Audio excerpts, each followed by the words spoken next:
Good afternoon, everyone. I would like to start this event by quoting Nelson Mandela. Safety and security don't just happen. They are the result of collective consensus and public investment. We owe our children, the most vulnerable citizens in our society, a life free of violence and fear. Violence? We're not fist fighting here. We're in a prestigious college, the most civilized place with a B.A.A.P. Rightly stated, Nick. This is a civilized place. However, violence is often interpreted as physical abuse. It's about time that we understand, as technology has broadened the perspectives and opportunities and taken major roles in our life, violence has managed to creep into our virtual lives as well. Understanding that there is no getting away from this wild temperament, we at SAKEC are taking crucial steps to protect every entity of our college. Good afternoon all. I, Shravani, And I, Ramya. your host today, would like to welcome you all to the Cyber Gupshup. Let's talk the war. Without any further ado, I would like to welcome all our honorable panelists with a huge round of applause. Since this is our very first offline event held by Cybersecurity Department, let's seek blessings from Ma Saraswati. I request all our guests to kindly light the lamp and let's all rise to the Saraswati Vandana.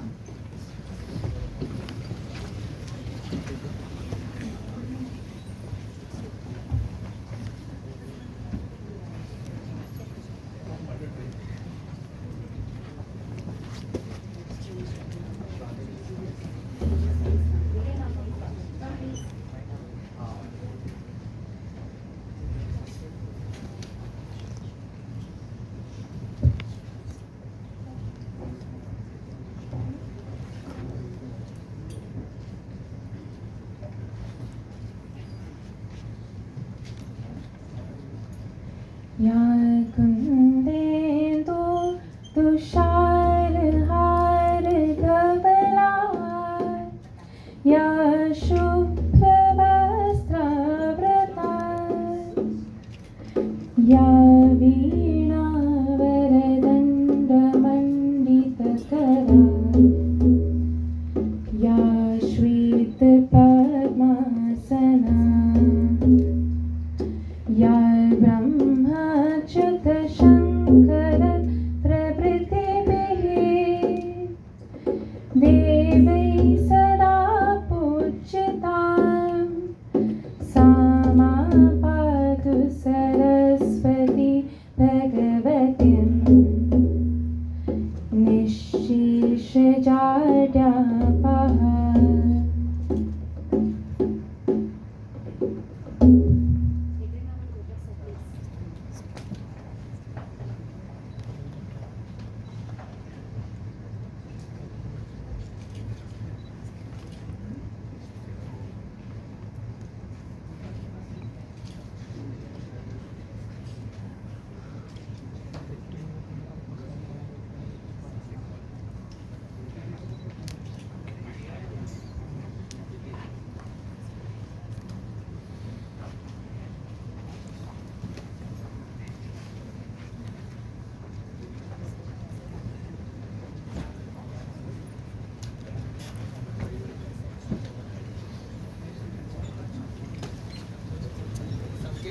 A very warm welcome to our esteemed and respected panelists, teachers, and my fellow mates. As a proud student of Cybersecurity branch, I introduce to you our principal, Dr. Bhavesh Patel. He brought his vision of cybersecurity into reality and established a promising platform for the youth. While most of you know him as the principal of Shahan Ankar Kutchi Engineering College, he also dabbles in cybersecurity, and his work in the domain is immaculate. He is the only one to start the cybersecurity degree under the prestigious Mumbai University.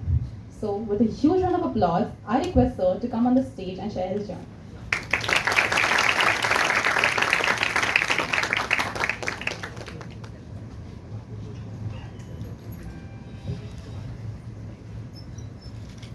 Thank you, and very happy afternoon to all of you. The esteemed dignitaries, the speakers of today's event, my dear faculty members and students. At an outset, I would like to congratulate the Cybersecurity Department, which has just now become 2 years old, but taken a big leap by arranging this event today and making an awareness and what is happening in the cybersecurity world. There are a lot of rapid changes happening into the world of cybersecurity, and no one, whether we are learning cybersecurity or not, no individual can be left apart from there, whether you want or not. The changes are going to affect every individual. For example, we have never thought that so soon government will announce that without the debit card you will be able to withdraw the money. There are rapid changes available or being done by government of India in terms of digitization. And this digitization will lead to more and more demand of cyber security engineers. Because withdrawal without the physical card is something different and which will become a reality soon. Although we are learning or getting in touch with the knowledge of cybersecurity or being a computer engineer or any engineer, we have never imagined that if we get a threatening email or the money is withdrawn from our account, what to do. The basic information is left. Or if everything on our machine get erased or there is a cyber attack, how we can prevent. If somebody maliciously intrude into our computer, what is to be done? In fact, the future war will be fought in the cyber world. There are countries who have made specifically cyber army. Can you imagine one night or when you get up in the morning that your whole bank account has become zero, the stock market has gone, all stocks have become zero, what can happen in the country?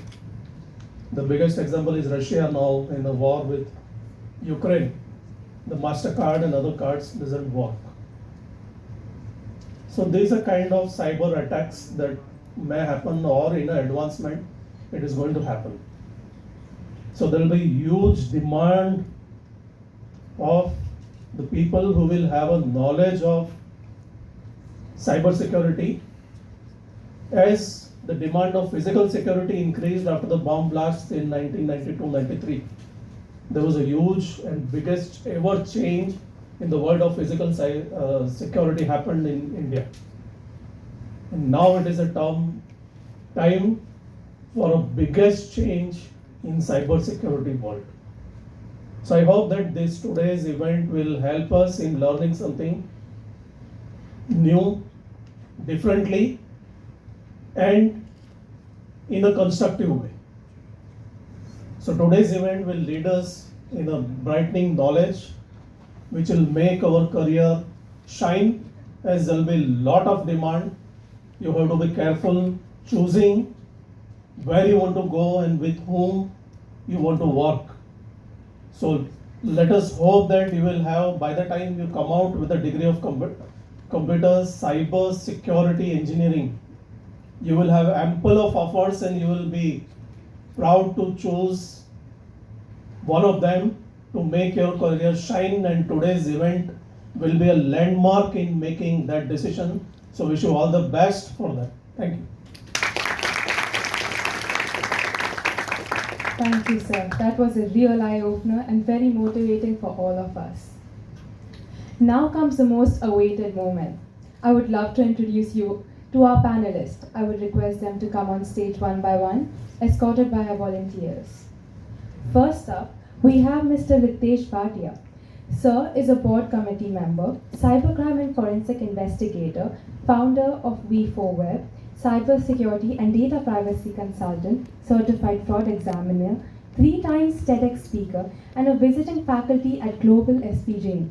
Sir is also a DAB member and is a constant supporting pillar of our department. I would request Patel sir to present Ritesh sir with a memento.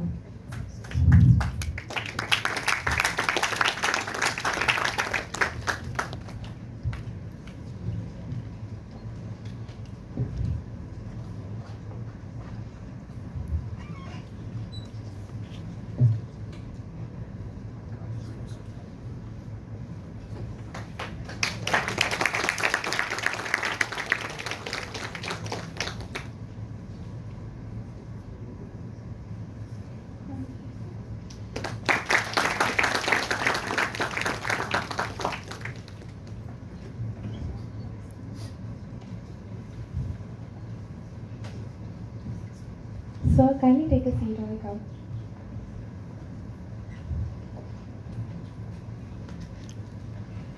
Next up, we have Mr. Gaurav Bhatra. He is the founder and CEO of CyberFrat, a tech entrepreneur, a chief information security officer, risk advisor, and an InfoSec speaker. I would request Patel sir to welcome Gaurav sir with a memento.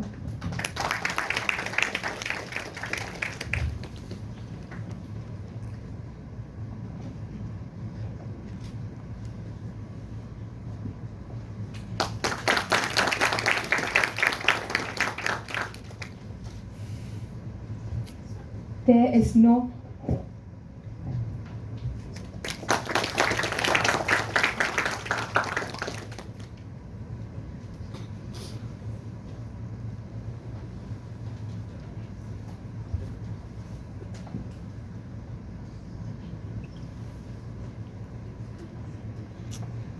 There is truly no limits to what we as women can accomplish. Today with us, we have Mrs. Nirali Bhatia. She is a cyber psychologist, director at V4Web Technologies, founder of an anti-cyberbullying organization, Cyber B.A.A.P, TEDx speaker, and ma'am does counseling for cybercrime victims. She is also vice chairman of Women's Safety and Security FSAI. I would request Patel sir to welcome Nirali ma'am with a memento.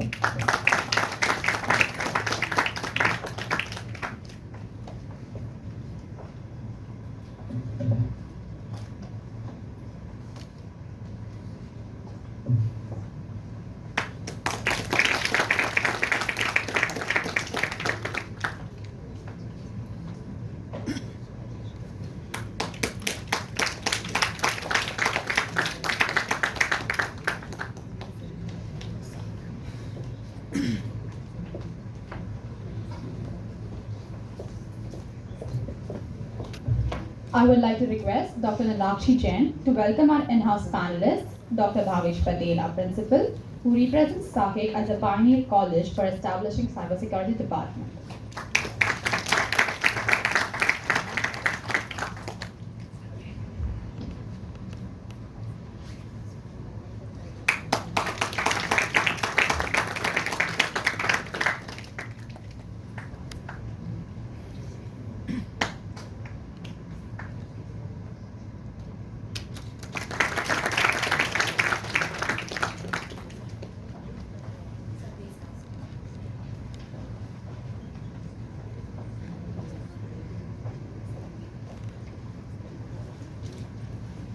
Prosperity and theft go hand in hand, just like a mega boom in the tech space and cybersecurity threats.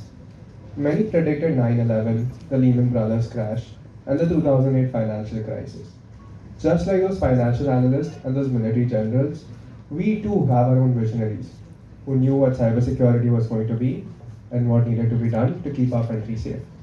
We are fortunate to have some of those visionaries among us today, and they promised to take us for a walk down memory lane and ask them some questions along the way.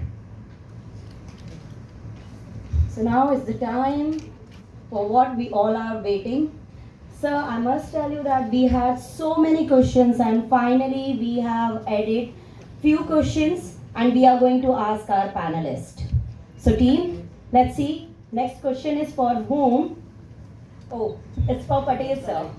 So sir, the question which my audience want to ask you, what you are doing is changing the field of cybersecurity and its image in Indian society. How do you feel the leading the change as the only engineering college offering a cybersecurity degree and leading the movement?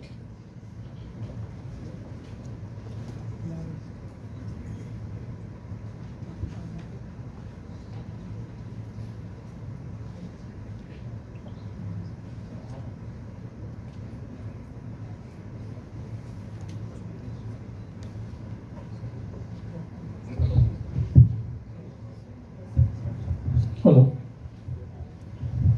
Yeah, thank you for a challenging question. As I just told that the cybersecurity is going to be the most important field in the future. So being a futuristic college, we have to lead the college with the future courses. So that was the one reason to select the cybersecurity branch at our college, so that the course and the college become futuristic. Now, as I told, the future war will be won with the cyber war. And there will be a lot of frauds which are already happening and will happen. So I want to see that our society is secure. And we want to create that force so that everybody is digitally safe. So all students of SAKEC is by default a part of that by joining one or the other event and learning something how to protect themselves as well as society digitally. So this will help in building digitally secure society, and every SAKEC student will become a brand ambassador for that work. So that was a vision while starting the branch. And in adding to that, there are a lot of consultancy is being happening. So we don't look at the money making business running through consultancy. We want to develop, make the students shine with the knowledge, learn, and then on in building the society, nation and a globe. That was a vision with starting this course at our institution. So we are making students future ready. Thank you. Thank you so much, sir. It's a quite challenging task which you have given us as cybersecurity department, but we'll definitely try and we'll hope that we accomplish that vision, and we'll definitely try that. So next question we have from our very own Mr. Ritesh Bhatia sir. So the next question is, what is the most important part of a cybercrime investigation?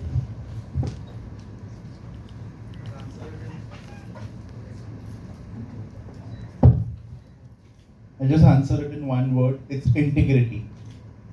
So whenever you are like investigating something, you need to understand that integrity, which means you're not going to share that information with anybody till that investigation is not over. And whatever data you're having with you, just need to make sure that that data is not tampered with. So this integrity, I'm not talking about the triad of cybersecurity. You know, cybersecurity is built upon the three main, what we call as the triad. CIA, confidentiality, integrity and availability. I'm here talking about the integrity of the investigator. आपको कुछ मिल गया है तो आप जाके दुनिया को नहीं बताओ कि मुझे ये मिला है। जब तक आपका इन्वेस्टिगेशन नहीं होता है, ठीक है, आपके लिए वो सस्पेक्ट है या जो भी है, दैट इंटीग्रिटी आपको मेंटेन करना है कि no, this information will remain with me only. And I think it's nothing that it is challenging, but अगर आप वो particular attitude के साथ चलेंगे, then you are bound to be a successful investigator. Thank you so much, sir. So, for all the cybersecurity students, hope you understood CIA is very important and integrity is the most important part. Next question we have from Mr. Gaurav Bhatra, sir. Gaurav, sir, audience want to ask what kind of infrastructure or relations are needed to fit into the cybersecurity business and even compete with your previous employers? How do you establish the trust factor between the client and your company? Sure, I think this is kind of quite a challenging question when you talk about trust factor, because cybersecurity in itself is something which creates a trust, overall in the industry and in the work which we are doing.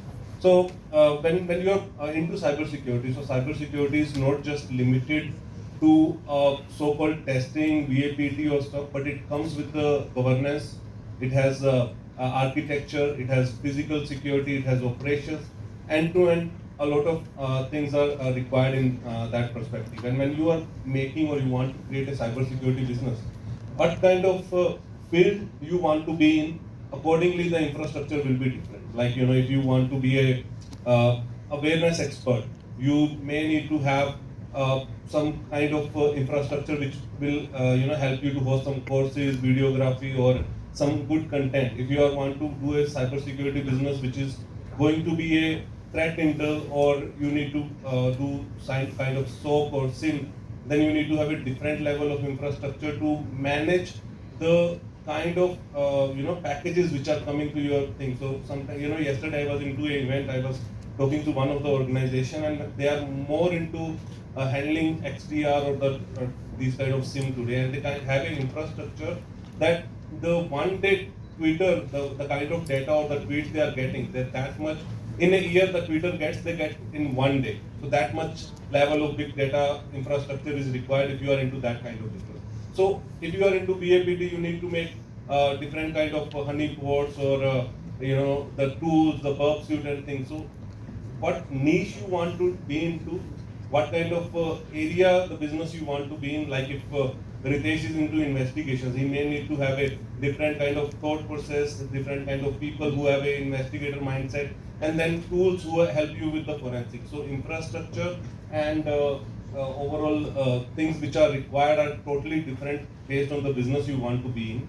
And the trust factor, it is quite challenging in the world today to create, because cybersecurity, everyone when talk about cybersecurity, they want to go with a trusted vendor and someone who has a name already in the market. Okay, so you need to do something which will create a credibility for you, which you need to build it up with something, the tasks or the challenges which you want to show, the intention you are coming with. You need to be truth with yourself, and the integrity which Ritesh has mentioned is the important part. And trust, it will take some time. I have established my business. It took me quite a long time, and I will tell you, when you start a business, the people know you will trust you at the end, but stranger will trust you first. Thank you so much, sir. I think this question must be asked by our new upcoming entrepreneur from the field of cybersecurity. I must say, Gaurav sir has established, I think I can't count how many companies. So he's the best person, best resource person with whom we can take the guidance. And for the investigation, definitely we have Mr. Ritesh Bhatia. Okay, so it's really good that finally I'm asking the question from the woman of the panel. Ma'am, Nirali ma'am, what are the best ways to cope and recover from an incident online, and what kind of behavior leads to it? Good afternoon, students. And it really feels nice to be in a physical event, seeing actual real people after 2 years. So I'm really thankful to SAKEC for inviting me.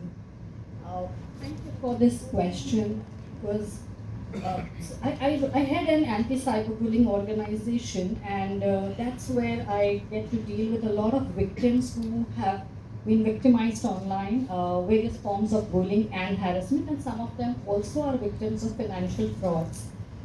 There are different stages of coping up. The first step always is about acceptance. The sooner you accept that I have been victimized, the faster you can reach to a step where you can move on and you can lead a proper investigation, or you can actually get the case resolved. It takes a very long time, particularly in cases of non-financial frauds, to accept and acknowledge that I have been victimized. Most of the victims are made to feel that it is their mistake. They are the ones who have brought it on to them, or they are the ones who have invited. Maybe because they were foolish, maybe because they were over-trusting. So for us also, our initial bit of counseling always goes in making them realize that, look, you're not at fault over here, it can happen. And it is something which is okay, you're a victim in this whole system. Post that, the second step is about being open to talking about these incidents. This is one very challenging step. Somewhere, we have this kind of societal mindset that if you ask help, you sound weaker. And especially when you feel that it's your mistake, it's very difficult to ask help because you feel people are going to judge you and laugh at you. Drop all those inhibitions. You got to ask help from professionals, from people around you to help you understand how do you move forward. So if we address these two steps, we are on the way of recovery. Now, coming to the second part of the question, that what kind of behavior leads? So it's not behavior alone, it's also the way this entire cyberspace is designed. It's a very psychological space. A lot of our behavior is impacted with the interaction that we have with screen. Human mind is wired to interpret a communication in a certain way, which has developed over a period of time. Now, with this entire revolution of digital communication, we are going through that huge change of challenging our pre-learned methods to interpret a communication. And because of these new challenges, where we are interacting in cyberspace, which is very, very perceptive medium, it becomes very difficult to identify the threats. I'll give you a very simple example. Let's say that in person, if two people are having argument, they are having differences of opinion. From the tone of the voice, from the body language, you can gauge, you get an instinct that ये अब कौन से level पे जाएगा. Will it come to bashing each other, or will it be like, laugh off and move on? But when you are interacting with a screen, all of these cues are missing. You are only and only intercepting that message the way you are feeling at that moment. So if it is at that moment you're under some pressure, you're going to not respond but to react. And these are the triggers that kind of change your behavior, which is what also makes you vulnerable. So there are a lot of blind spots created and you miss out on those cues. The biggest way to ensure that you are not going to miss out on any cue or fall prey to any of these nuisances online is practice the pause. At any point of time, when you feel that this situation is now making you uncomfortable, or it is taking you in an extreme state of emotion, whether it is extreme elation or it is extremely low feeling, just practice the pause. Hold back before you type, before you send. Count yourself 10 seconds and then get on to your response. It changes the reaction from response, and that can impact your behavior and your status of getting vulnerable online. So I hope you'll remember practicing the pause. That is the key to safety. Thank you. Thank you, ma'am. Next question we have from Dr. Bhavesh Patel, sir. Sir, what role do you think the cybersecurity branch will play in the future of our institution?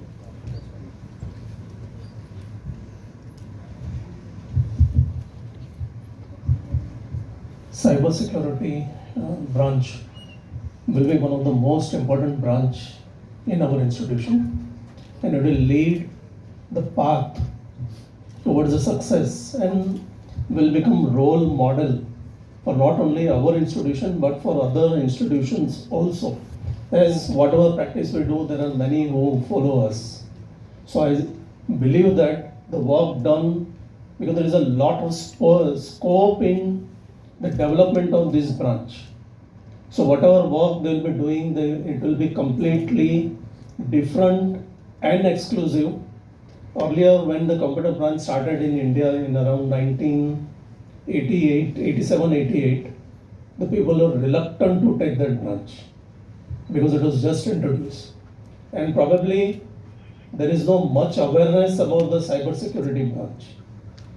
So all those who have taken their all those who have taken the admission, they are really futuristic students, and the branch also. So it is expected that this branch will lead towards a new success. They will make the institute to reach to the newer height by doing exclusive, different kind of work than a routine work, because the routine work anybody can do. So it is this particular branch will do completely different kind of work which will be recognized not only by institution but outside world also. For example, we can start training the police department, or maybe we can run the international courses where, and some of the steps we have already taken, the branch has already taken some steps. This will be moved further into the direction, it will pave the light towards the success. Thank you. Thank you so much, sir. Next we have from Ritesh, sir. Sir, what incident provoked you to get into cybersecurity? So I started my business in 1999, and V4Web, that was the company I started, and we were developing websites, and that was the time the internet boom happened. You know, the bubble actually burst in 2000, and so the fraud had already started that time, and the most famous fraud was cyber squatting. So cyber squatting means, you know, just buying a domain name and with the intention that the actual owner will come to you and he'll pay a premium. For example, mtnl.com. mtnl.com doesn't exist. It's actually bought by somebody whom I know very well, and MTNL has approached him, given him an offer of 20 lakhs. I tell him 20 lakhs is too much. You bought the domain only for like 1,000 rupees. बोलता नहीं आएगा, वो 2 crore तक भी आ जाएगा. So till date he is holding it. That's why you will see, you don't see it mtnl.com. It is mtnl.net.in. You know, these domains are a little difficult. And I remember that when we were also developing websites, so people were very clear that we want this domain only. Let's buy it out. So my clients, I remember one of them who was into the wedding industry, he got the domain name for 8 lakhs. And I was like wondering, yeah, 2 lakh ki website, 8 lakh ka domain. You know, so this kind of things were happening. Then emails were being spoofed, there was email hacking, website hacking, lot many things were happening. And that is how, like, I was like, my clients would call me and say, this has happened, that has happened. So being, you know, from bachpan se very investigative in nature, I started looking into all those kind of things, and that literally drove me more into the technology of internet. I started learning how ISPs work, how networks work, what are these protocols, and literally got into the base of it. And then I got my first break of an investigation when IPL happened. You remember where Srishant was like caught for match fixing, the ball tampering and things like that. He was doing not ball tampering, but it was something to do with. He was accused for it, and so that time we got a call from the commissioner's office, and we investigated his devices, the other bookies' devices, and all. And this is how the investigation journey began. And very recently, and there is no official course as such for cybercrime investigations, which is like very, very well recognized.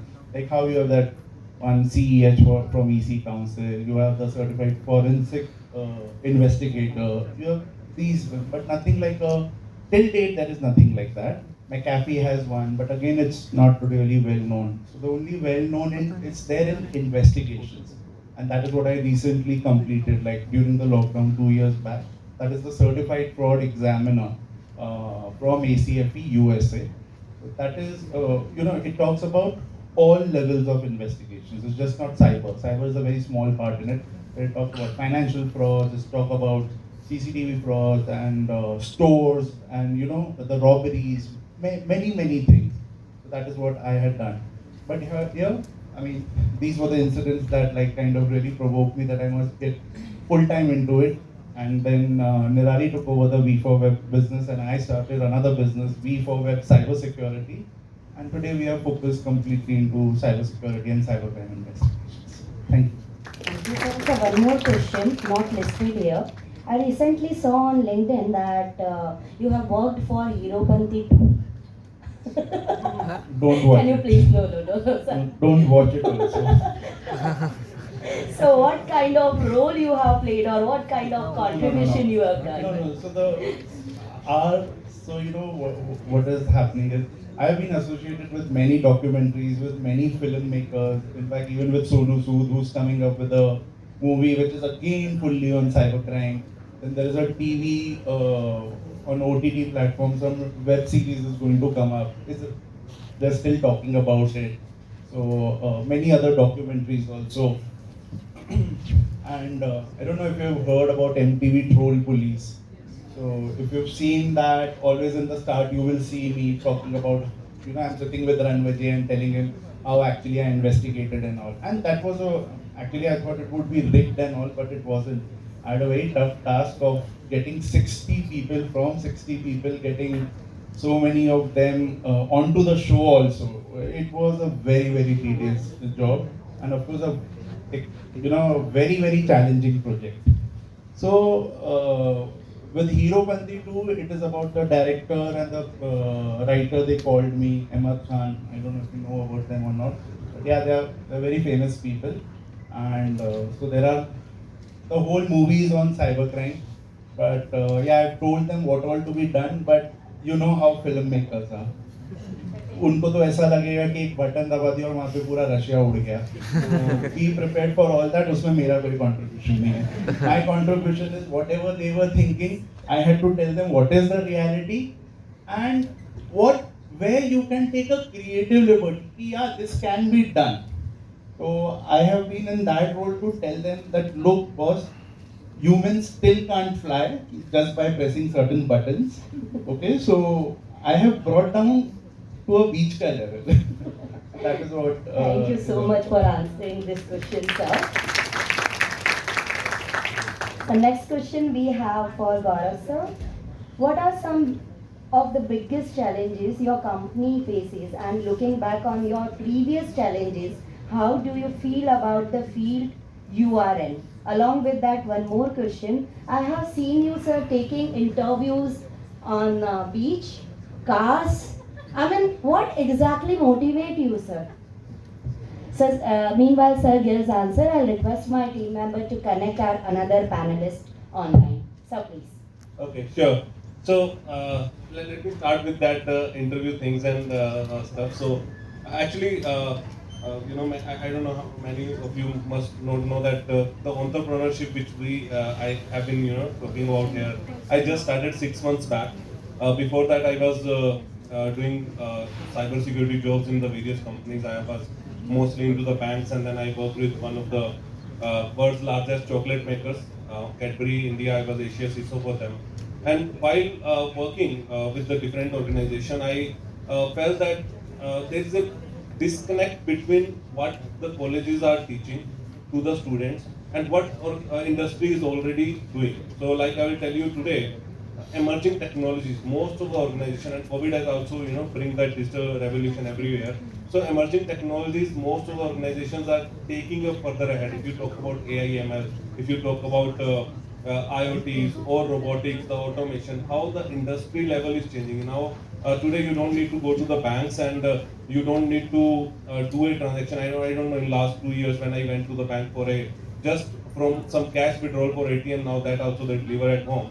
But all the other transactions are happening online. And even if you look at the industry, the AI ML is playing a big role where they are all the marketing is getting done by using those AI/ML as a tool. So if you are using it or not, you are aware or not, but you are using it day in day out. So the data points are getting used to sell you the advertisement. You are already on cloud. You are already into the emerging technologies, and when you are there, the cybersecurity plays an important role.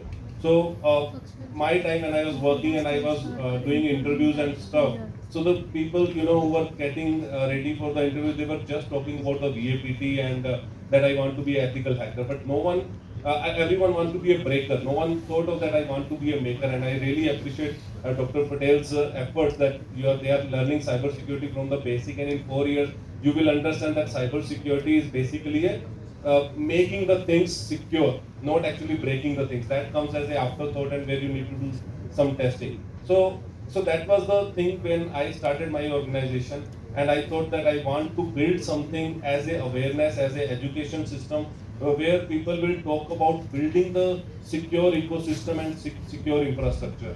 And no one in the cybersecurity, in CyberFrat, we talk about hacking or stuff. We talk about how you go about the architecture, how you do the risk, and how you actually make the secure thing. When I started doing this, the biggest challenge which I faced, which even today, getting the right feedback at the right time. Because mostly when you go to someone and ask people that, I am doing this, mostly people will tell the words which you want to hear. No one will give you a right kind of feedback that this will work or not, and they will say, "अच्छा हाँ तू कर रहा है बहुत अच्छा है बहुत अच्छा है." So sometimes you plan that I want to do this, people will appreciate it, and things will not work after that. And sometimes another challenge is you believe in yourself and you're saying, I want to do this, and everyone will say, don't do this, and you sometimes back out, or sometimes if you do, it works well. So right kind of feedback or things are not working. So when I started CyberFrat as an education system, as I said, the most of the people in my previous question, that the stranger will trust you first. When the people I know, I have told them I am starting this thing, join me, be part of my groups and all. They said, "क्यों करना है? नहीं करना है." And today those guys are paying me to be the member. So the things change, and other people who join me first. And then I think that is something. If you get the right tweak, right person who can give you the right feedback, I'll always consider Ritesh as my mentor from the entrepreneur perspective. I think he's in the industry from 22 years, and he's the person who always gives me the right feedback. Sometimes he abuses me as well. Why you are doing this and all? But I think you need to have a right. Yes, all the time. You need to have the right person to give you the right feedback that what you are doing and why you are doing. So that is required. Maybe you need to have a right mentor in your life, and I think I didn't have that in my initial days. That getting a right mentor and a person who can give you the feedback is actually important, and that is the biggest challenge I faced in my life. Thank you, sir. I request my technical team to connect with our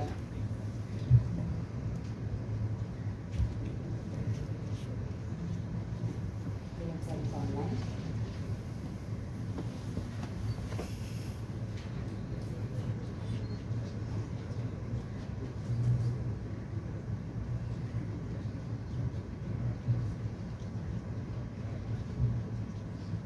Just a minute, I think.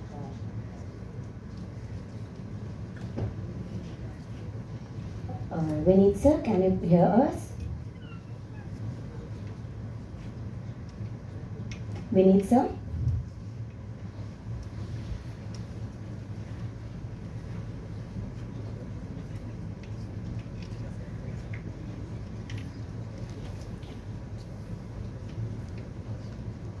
Vineet sir? No, he is connected through MS Team. I'll just check once again. Okay.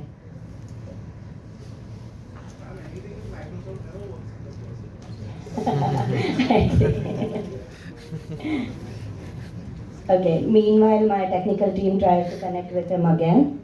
Let's have the session. Okay, next question.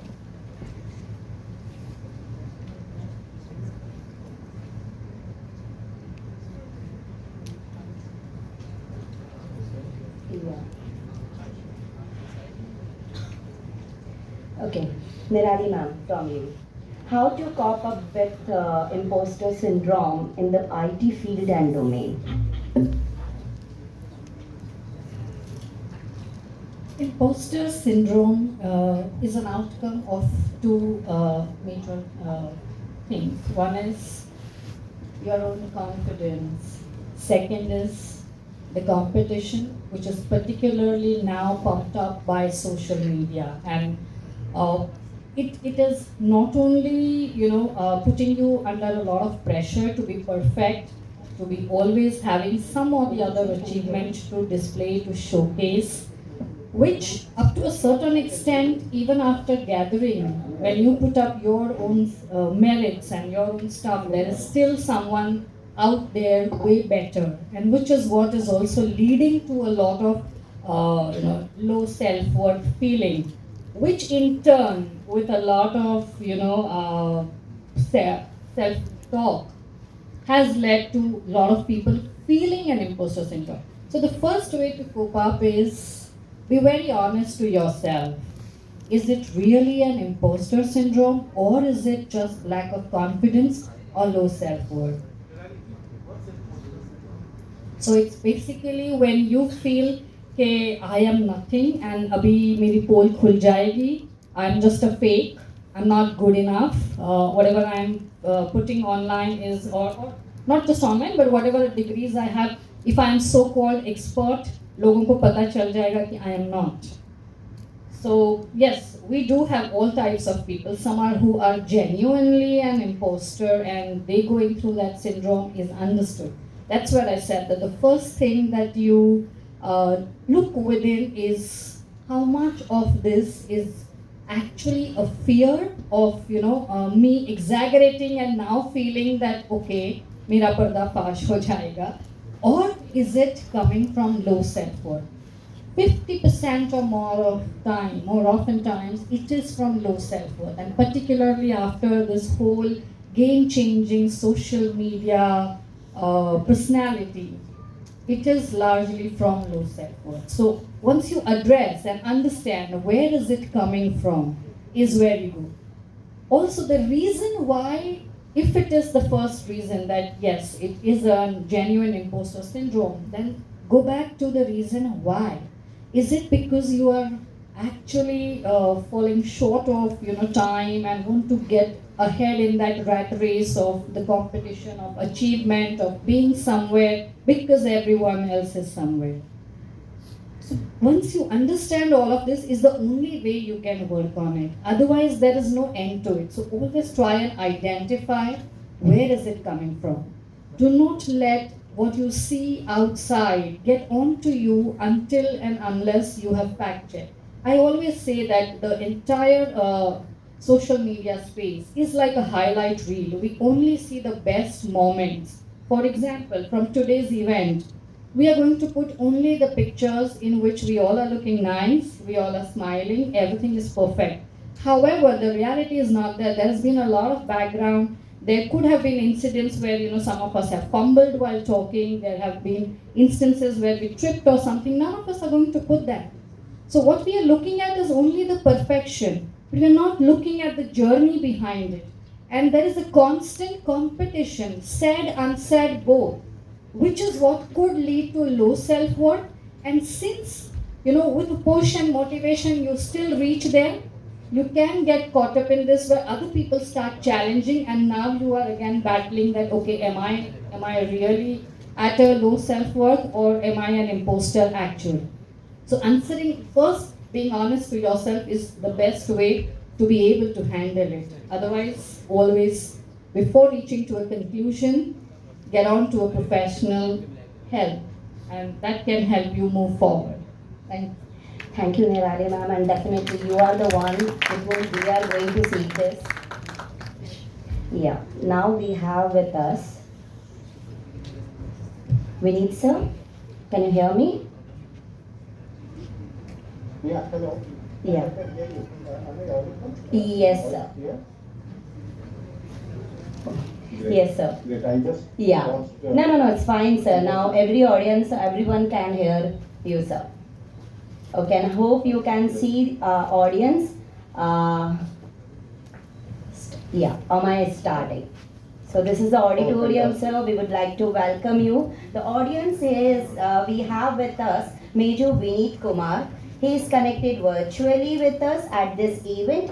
He is the founder and the president of CyberPeace Foundation, founder of Global Ethical Hacker Association, CEO and chairman of the National Anti-Hacking Group. So sir, we are really privileged to have you today. Thank you.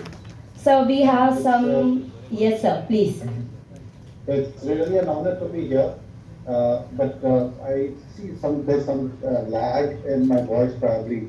I've switched to some other connection, but still there's a lag which is already there. I hope my voice and video is clear. Yes sir, it's totally clear and we all are able to hear you sir. So thank you so much for joining us sir. So sir, now we have few questions listed for you. The very first question, why Army and cybersecurity together? Army had been my childhood dream. Eventually, in fact, and cybersecurity also, if you say, it has been my childhood dream. I started quite early. In fact, I got exposed to computers and internet at a very young age. I was 8 years old, and thanks to my dad, in fact, he himself is a techie. He's still a techie, and loves to program on C, on assembly, and other languages. So I had a very early exposure to this one, so I really wanted to do something in this particular space. And Army, because yes, I always was very much, excited to see armed forces, and I, fortunately, because my dad had been at multiple places, and he had a lot of Army friends, so that way I used to interact with them and wanted to kind of join Army someday. So that eventually led me to join the Army school, and that's where I got to interact with a lot of people in the armed forces. I was fortunate enough to kind of deliver lectures and keynote when I was in Army school at some of the major Army engineering colleges, academic institutions like the College of Military Engineering, the MCP, and that's how it started. In fact, I would say that I was pursuing both the dreams parallelly. My life as ethical hacker, that's when I started. I started working on cybersecurity ethical hacking when I was in grade 7. If you see the entire history of how National Anti-Hacking Group started, a National Anti-Hacking Group was the very first organization in Asia to get started, a social organization wherein a group of ethical hackers joined hands together, and we were able to kind of create a social impact. So that's how the journey started, and later on we renamed National Anti-Hacking Group to CyberPeace Foundation, because we felt that cyberspace does not have a boundary. Why do we keep ourselves limited to a national boundary? So we renamed National Anti-Hacking Group to CyberPeace Foundation. And talking about Army again, I wanted to join the regular Army because of certain issues, and I was running certain organizations, National Anti-Hacking Group, and also along with that, I was fortunate enough to head India's first cyber defense agency, Cyber Defense Research Center, which was a state-level agency created in Jharkhand. Very few are aware that the major kind of initiatives on cyber security was taken by the state government of Jharkhand in the very early days. This was the year 2007, when the cabinet decided to set up a state agency on cyber defense. And I was the founder CTO of that. So I had certain important portfolios in my hand at a very young age. At the age of 21, I was heading a state agency. So keeping that in mind, and also, like you mentioned, I wanted to join Army. So the best way it was working out for me was to join the Territorial Army. Very few again are aware about the concept of Territorial Army. You can be a civilian and as well as and wear two different hats. It's basically a force where we call ourselves as volunteer officers, and if you see the officers lot, we have a serving union minister who's part of my unit. Union Minister Gaurav Bhatra is a captain also in the Territorial Army. We have Sachin Pilot, we have Mahendra Singh Dhoni, and a lot of people right there who are part of the Territorial Army. So this was one particular arm which also gave me that flexibility to hop in and hop out. I can be a part of the armed forces and also continue with the vision of running an enterprise or an organization to achieve global cyber peace. So that's why both the things, and with both the entities, I'm trying to kind of achieve the same mission and vision of a peaceful cyberspace. Trying to strengthen the officers at the armed forces also on cybersecurity. We have been conducting certain cyber exercises for them, for Army, Navy, and Air Force. We try to do certain hackathons. We are doing some talent hunt to kind of identify talent within the armed forces who can kind of lead certain initiatives on cybersecurity. So that's something that I've been doing as a part of my role with the Territorial Army. And other than that, I am also an infantry officer. So I am basically deployed at multiple locations, certain locations which are very remote. So it's a 360-degree switch for me. So I enjoy doing my role, playing my role in both parts of the organization. So briefly, this is how it started. And in fact, the journey is quite long. I cannot kind of mention the entire journey in a 5-minute talk. But yes, the entire journey has been documented in my book, which is available on Amazon, and you can read it, Why Territorial Army and Why CyberPeace Foundation. Over to you. Thank you, sir. So one more question for you is, what are some in-demand skills and the opportunity in the private and government forces of India? Well, I would say it's not just the private or the government forces, any sector you take, whether it is industry, academia, civil society, government, UN, you go everywhere, you'll find skills. And a lot of people who are looking for people who specialize in the cybersecurity domain. For example, let me just quote an incident that happened today. If you read the newspaper or if you just Google, there's an oil refinery that has been attacked today in India. There have been attacks that are happening on the power sector. There have been a lot of report, intelligence report, and a lot of news also around it where you can come across different kind of incidents that are happening. So it's basically every sector is under attack. It's just a matter of time. It doesn't matter whether you're small or big, or whether you are an individual or an organization. Attacks are going to happen and people are going to be impacted by this attack. So the skill is basically people are required at all these sectors, and I would not like to mention a particular sector. And the roles could be of any kind. The role could be of a basic cybersecurity expert who kind of sensitizes the employees on online safety and cybersecurity, and goes advanced level also. Some of the roles which are like a role of a pen tester, or a threat intelligence expert, or somebody who is good into developing 0 days, exploit development and all that. So there are different kind of roles that I now see coming. Within the government also, I've been interacting with several PSUs. I've been interacting with governments also, not just here in India, but in Africa, in US, where the CyberPeace Foundation is present today. And we see that government is strongly looking for people who can kind of contribute to kind of strengthen the cyberspace and strengthen the cyber borders, the cyber frontiers of the nation.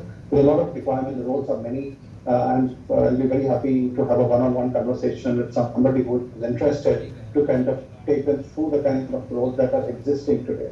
So I see there's a lot of skill gap, and this is somewhere that I feel the center of excellence that we are going to establish, and the different efforts that the university and the institutions like SAKEC and several other institutions are taking. I feel we can together fill the skill gap and kind of guide students into this particular sector.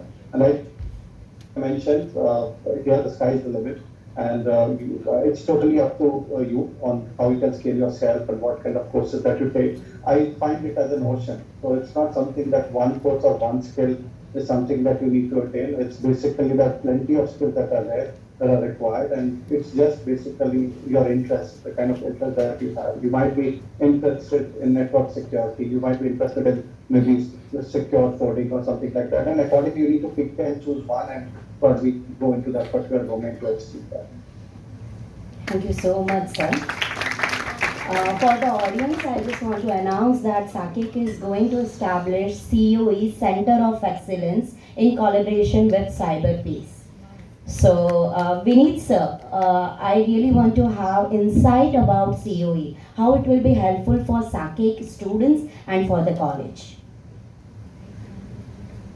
Yes, so the way we do, in fact, let me also give you the history of the COE. The very first COE we established in 2015 in Gujarat Technological University, GTU and Jamkira.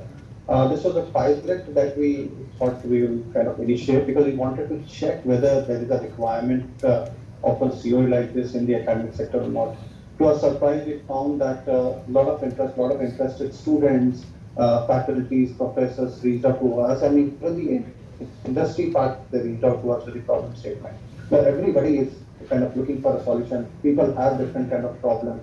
A number of problem statements are there in this space, whether you talk about the IT sector, whether you talk about the OT sector, or maybe if we talk about the law enforcement as well. Law enforcement agencies today, and my friend Ritesh, Nirali, Gaurav, they are there on the stage. I'm sure they will talk more about it. But everywhere there is huge requirement. And what we plan to do is kind of set up these clusters of COE. COE, like for example, in the state of Maharashtra, we have some COEs, and every COE is different. Like we have a COE which is working on child safety. We have another COE which is working on ICS security. We have a COE which is working on blockchain. So if you see the COE, also every COE is kind of different also in itself. There are so many topics to take that they kind of put it on the basis of their interest, they pick up the topic and then try to create an ecosystem around it. So we try to link up the COE with the industrial expert. We try to link up the COE with the government. Also, in some cases, government has also funded our COE. One of our COE got funded by DRDO also for cyber capacity building initiative. They are still working with them. And there's many more requirements like this that are now emerging. So the idea is to develop these clusters and engage people around it, create a community where people can contribute. It's like a platform which we felt was missing.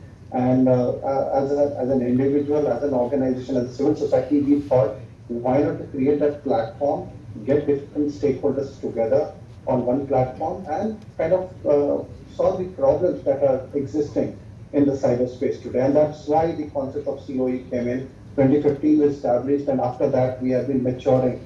It's almost now 7-8 years of journey of the COE. We scaled from one COE to 30 centers of excellence now. And I'm happy to share now our COEs are also in Africa and US. So it's now scaling, and I'm happy to share that we are getting good kind of projects also. A lot of industry partners come up with their problem statements. We organize some hackathons, again, around those problem statements. One of the flagship events that we do with the COE is the Global CyberPeace Challenge. 2017, it was launched by the Prime Minister of India and also the President of Sri Lanka. They both launched the Global CyberPeace Challenge. 50 countries participated in the inaugural CyberPeace Challenge. And fast forward, in the last edition, we saw 113 countries participated. So it's not just the student, but it's the team of professionals, it's a team of academicians who are there. All of them come together. We have our own list of problem statements like child safety, women's safety, CII, IT security, OT security, different kinds of problem statements are there. We all come in together on one platform and kind of solve those problem statements. The other advantage that I see that the student community has from the COE is they get access to the live projects. They get access to internships. Like once they do live projects, the live project would also be converted into this is also if they wish to pursue that. Otherwise, there's an option to do internship with us or internship with the organizations who are kind of engaged with the COE. So there are plenty of benefits, plenty of ways to engage the students, which so far had been like more of the studies that used to happen within the university was just, sharing that knowledge via textbooks and no practical kind of experimentation or research test bed work. So this is a COE, see the concept of the CyberPeace COE, we are trying to give the test bed to the students to research, to bring out their research skills and kind of work on live projects so that actual practical learning about cybersecurity happens. So basically this is what we are doing as the center of excellence. And I'm sure once we begin that with SAC. Okay. Getting in the plan. Thank you so much, sir. And thank you so much for joining us virtually and giving us your precious time. We'll be sharing the mementos soon. And we'll just few queries, yes, students do have. I'll be sharing through email so that you can reply to those. Thank you so much once again, sir, Sure. joining. Yeah. Thank you. Thank you. Thank you. It's such a pleasure. Thank you. Thank you.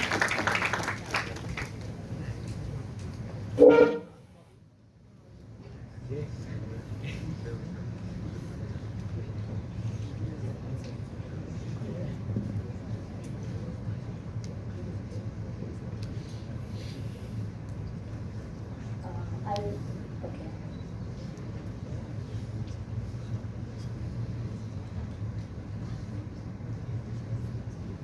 Now I would like to call Gaurav Bhatra, sir, to speak about CyberFrat and how it can be beneficial, the student chapter can be beneficial for SAKEC.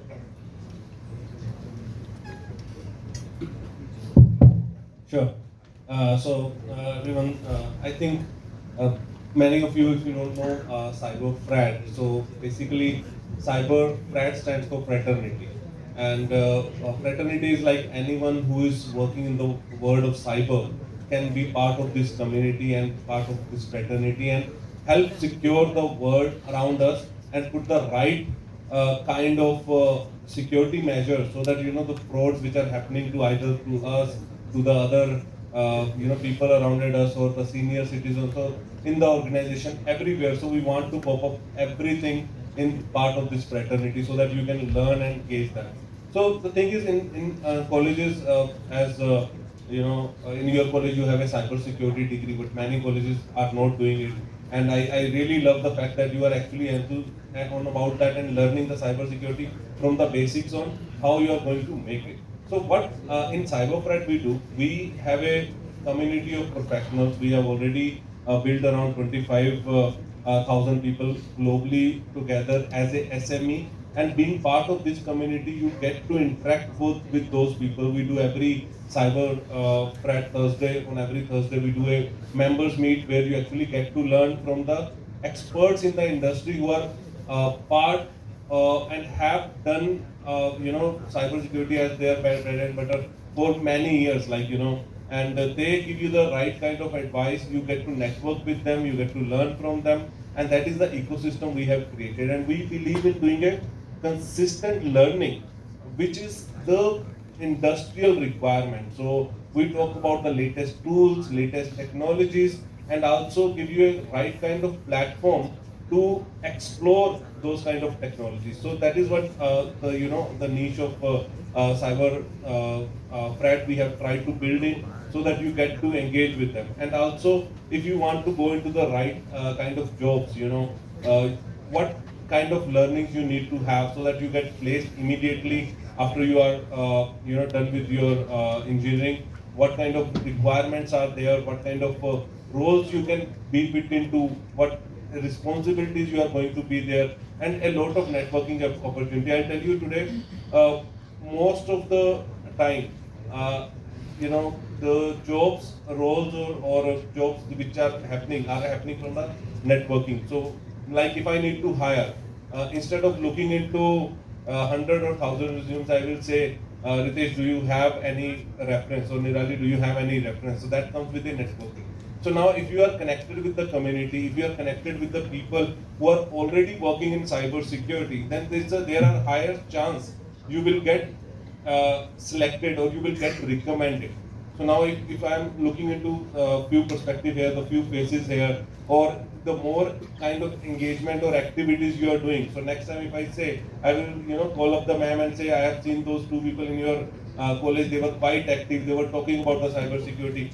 Can I have their profiles? Can I recommend it somewhere? So that is what the options and opportunity CyberFrat gives you, where you can be part of our different forums, different meets, and different even we are going to start the cybersecurity fields which we are going to do. So that is the one factor which we are focusing on from the job perspective. Then the another perspective in CyberFrat you will get to know, you will learn the different solutions. We have done cybersecurity solution showcase last quarter. We talked about around 9 solutions. Last year we did 23 solutions. Everything is available. When you become a member, you get to learn all those solutions. So you will get to know that if in forensics, what kind of solutions are there.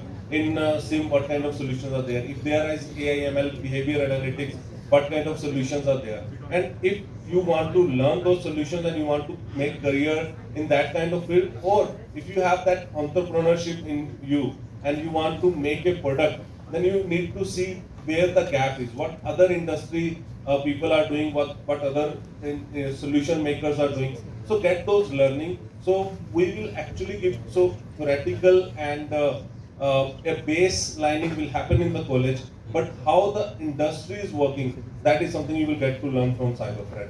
And that is where we are doing. So I think many of you, few of you must be part of CyberFrat student chapter, and few of you are new to the community. I will like to introduce you to our portal which we have established specifically for cybersecurity.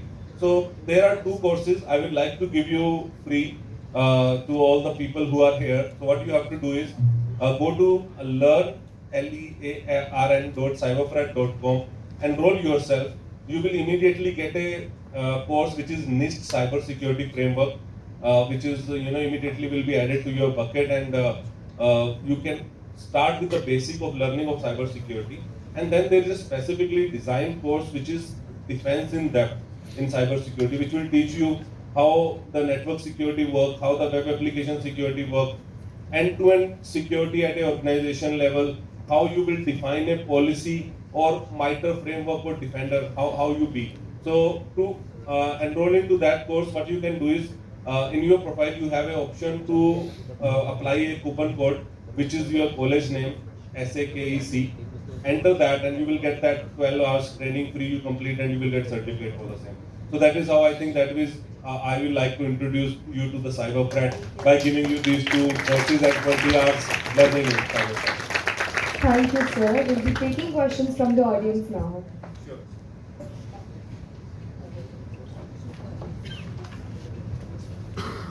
Yes, please.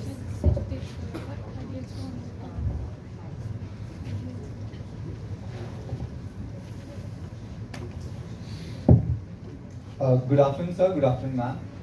So, and ma'am, you both have been in the domain of cybersecurity for the past decade and more than that time. And you have built companies, set it up businesses. So, what kind of work ethic is needed in cybersecurity? And how is it different from a normal programmer who's just sitting in a t-shirt and jeans? Thank you. Okay, you want to take that? So, there is no difference, as I said. So in cybersecurity roles also, you can sit in shorts as well. Okay, that is what you will find me if you come to my office. Okay, so nothing like that. A programmer will be in the jeans, and cybersecurity need to be suit and boot. So that's not a one word thing which you need to have. The ethics is something which come in cybersecurity. It comes with more trust factor. Okay, so when you are into the cybersecurity business, so people are actually relying on you to securing yourself. So consider yourself as a police, right? So though you know the things what thieves can do, okay, you need to learn all the hacking stuff. You need to learn all the tools. You need to learn how the things can be break, right? But you need to have the ethics in a way that, because the people there are trusting you, you have that need to establish that trust factor. And while work ethics, first thing, what we say, क्या बोलते हैं उसको, घर से शुरू करना है पहले. So whatever you are telling someone, right, when you are giving advice to someone, make sure that you have implemented in your organization. So that is why the cybersecurity ethics require. Programmer is something, individually you are writing a program, you put it in the GitHub and do. But when you are selling cybersecurity services a business, the people will say, is your business secure?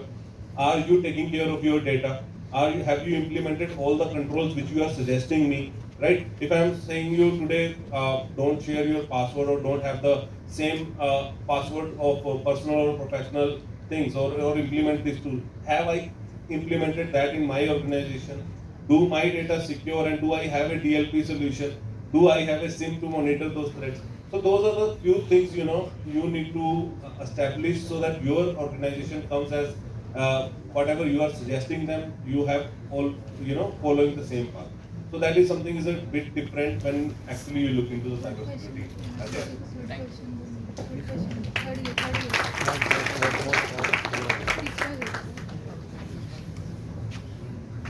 Hi sir, good afternoon. I would like to ask what are the different types of job opportunities for freshers like us in this field of cybersecurity?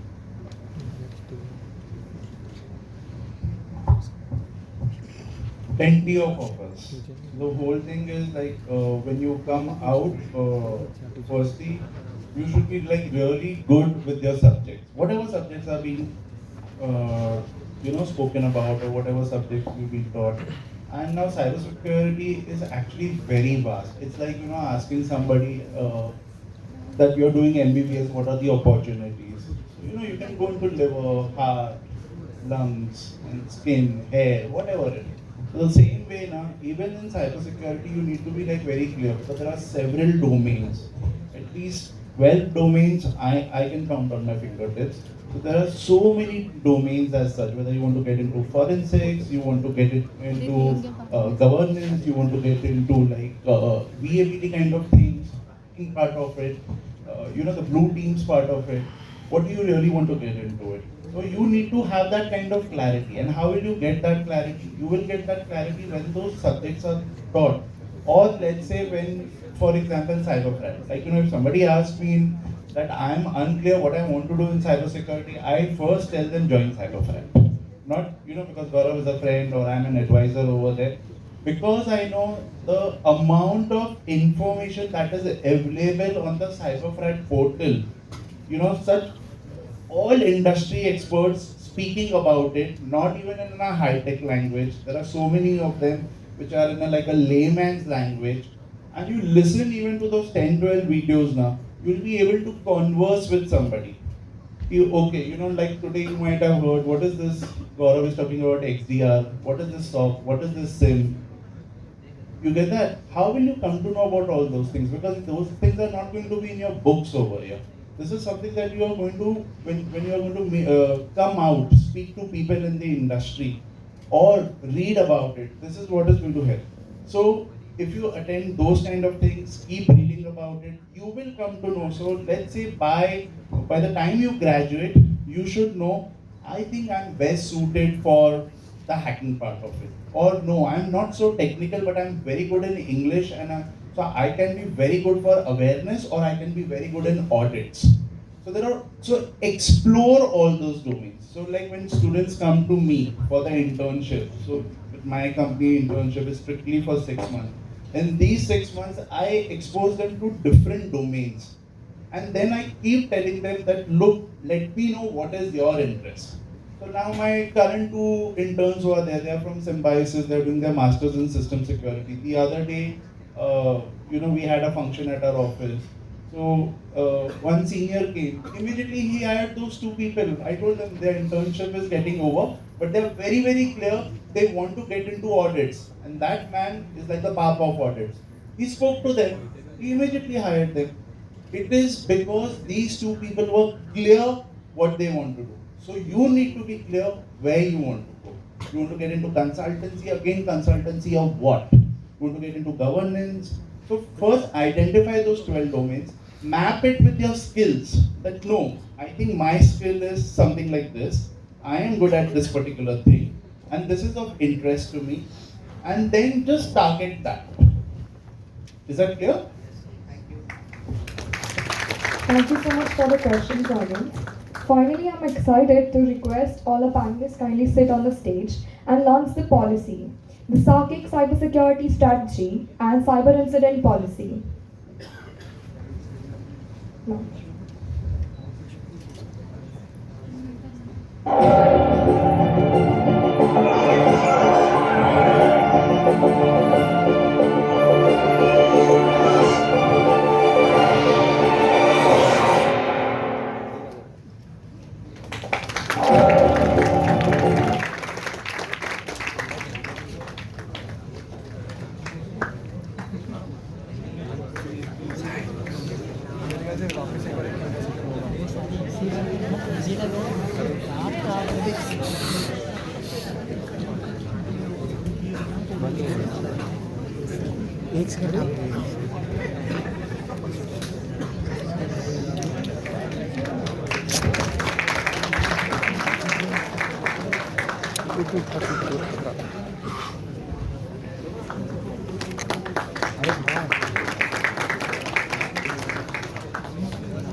For the students, this policy is also uploaded on SAKEC website. I'll request all students and the staff, please go through the policy and we all have to abide with the rules and regulations. Now we have one more surprise element for you people by your own classmates. Please announce. In the very beginning, I said we talk the walk. Well, we meticulously plan this policy, but we don't just make policies, we walk the talk. That was lovely, an event of books indeed. I would like to request all our panelists now to take the stages off stage.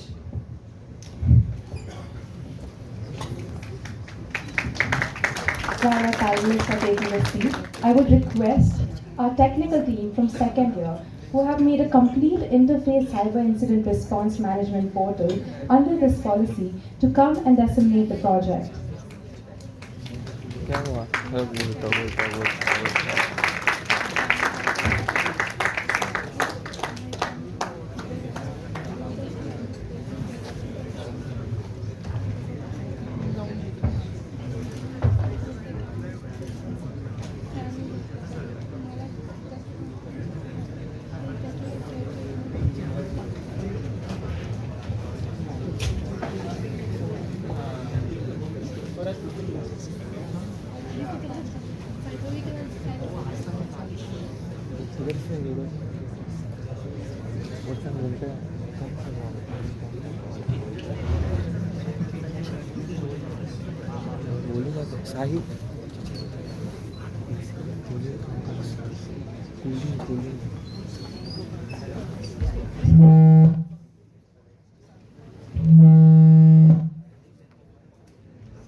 Hello, good afternoon everyone.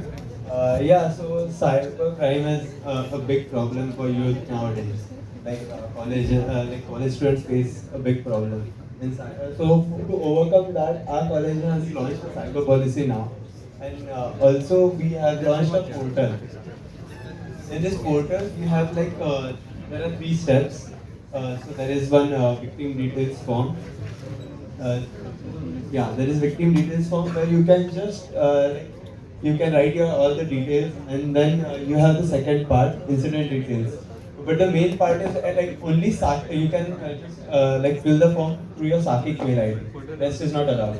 So this is just just exclusively for SAKEC students. And next part is incident details. In this you can just fill all the details of about the incident, like what has happened and all. And there are many types, in case you have if your phone is hacked or any account has been hacked, anything happens, identity theft or anything, you can just report it, and then further process will be happening. And you just give the declaration. Then the SAKEC team will just coordinate with you and then help you out to solve all the problems, all the cybersecurity related problems. And also, after you fill up the form, then you also get the mail. Then after that mail, then you can also contact the cybersecurity team, also Nirali Bhatia, to just get the guidance about it. And we also thank all our panelists for helping us out in this portal. Ritesh sir, Nirali ma'am, Bhavesh sir, Gaurav sir. Yeah, thank you so much. And this project has been done under the guidance of Nirali ma'am. So thank you so much, ma'am.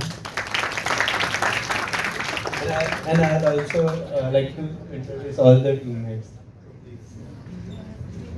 My name is Bhavesh Patel and I am from CYBEC. Thank you. Hello, I'm Vineet from Cybersecurity. I'm from Cybersecurity Department. Thank you so much, guys. I must say the project is just last 3-4 days. These people are working and they have done a fabulous job.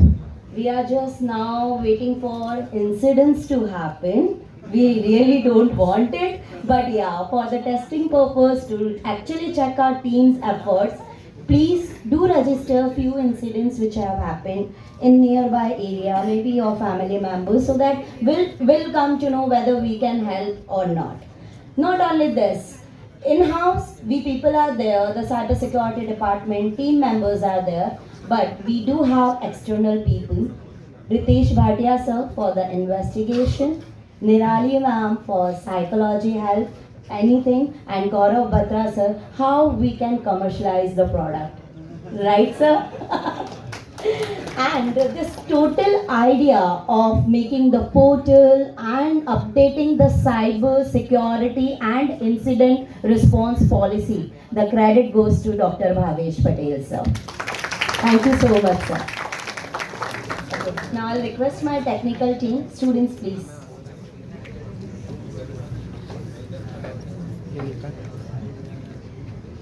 Okay.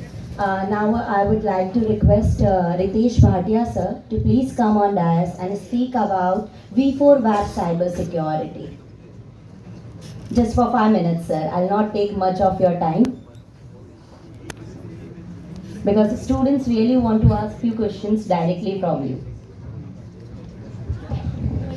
Thank you, ma'am. Thank you, SAKEC College, for this opportunity. So, students want to ask questions, you directly ask that.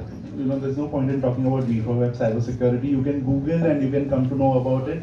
I would rather spend time in speaking to the students and, trying to help them in whatever way I can. Just to give a quick background of V4Web Cybersecurity. As I told you, we started in 1999, which was V4Web. Then we also diversified into cybersecurity. So we do audits, but we primarily focus on investigations as such. But we also do cybersecurity consulting, we do awareness trainings, data privacy, data protection, and a lot of other things. You can get a lot of information on v4webcybersecurity.com. But since I have 5 minutes, I can take 2 questions. So if there's something you want to ask. Yes, girl.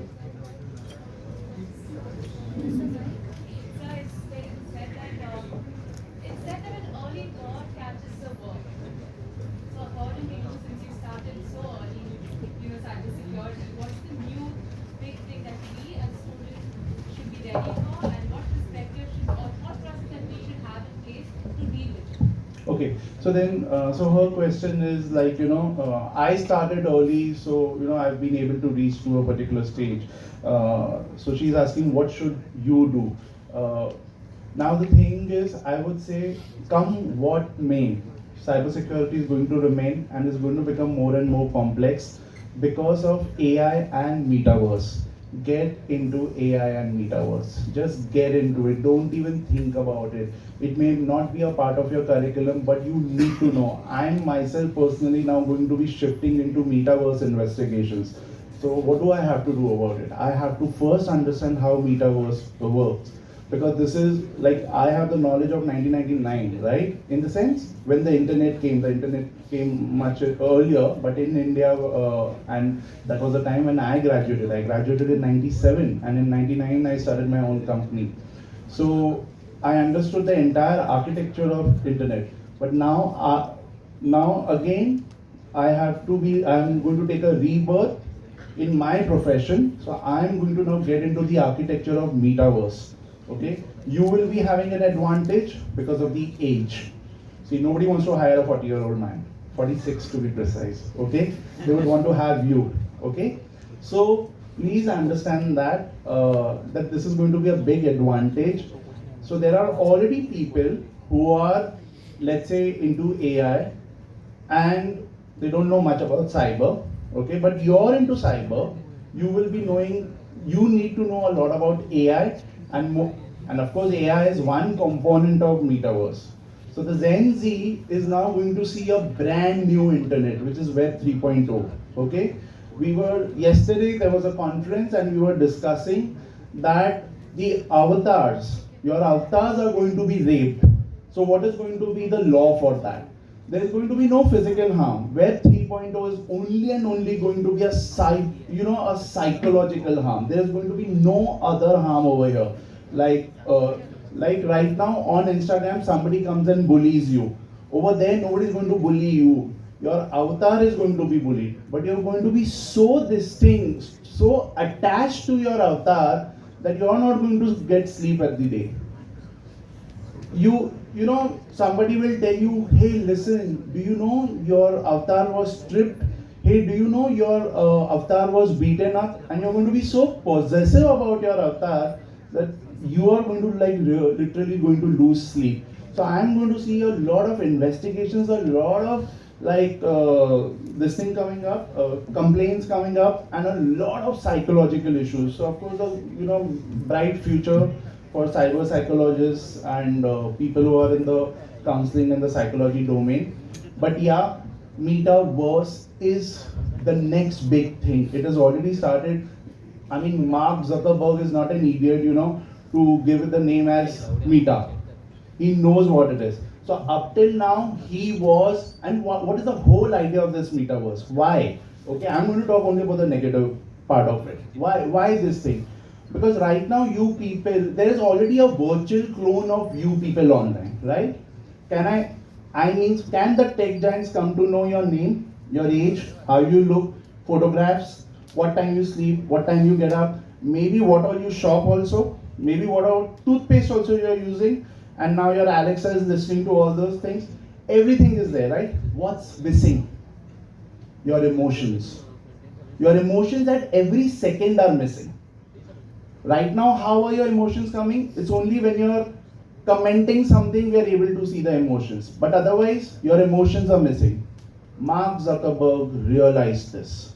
That yeah, now this is what I want to capitalize upon. So he's going to give you avatars. You're going to take an avatar. Your avatar, you're only going to train. It will get trained in few minutes and all. And that avatar will be doing all the talking. It will be doing all the talking. She will yawn. She will do something like that. She'll say, oh my God, what rubbish this man is talking. Everything, that avatar will be doing that. And then somebody will be telling that avatar, look, keep quiet. One avatar will be telling the other avatar. So now your entire emotions are going to be there in Web 3.0. How you talk, how you behave, how you react. So it's all going to be emotional crimes now.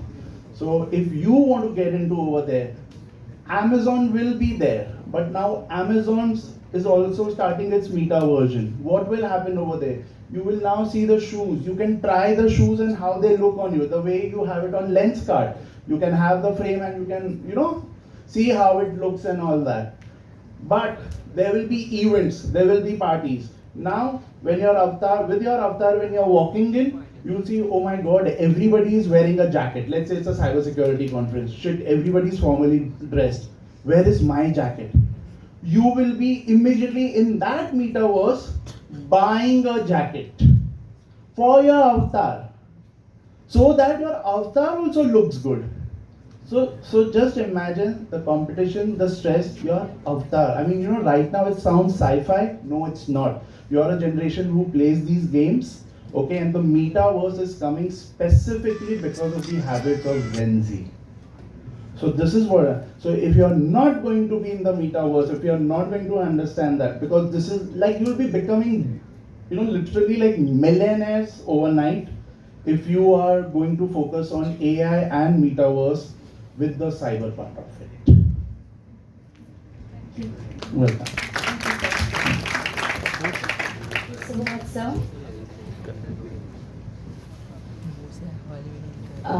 Yes, now we do have Nirali ma'am. Ma'am, I'm really happy and privileged if you share some previous experience of yours along with you had with college students.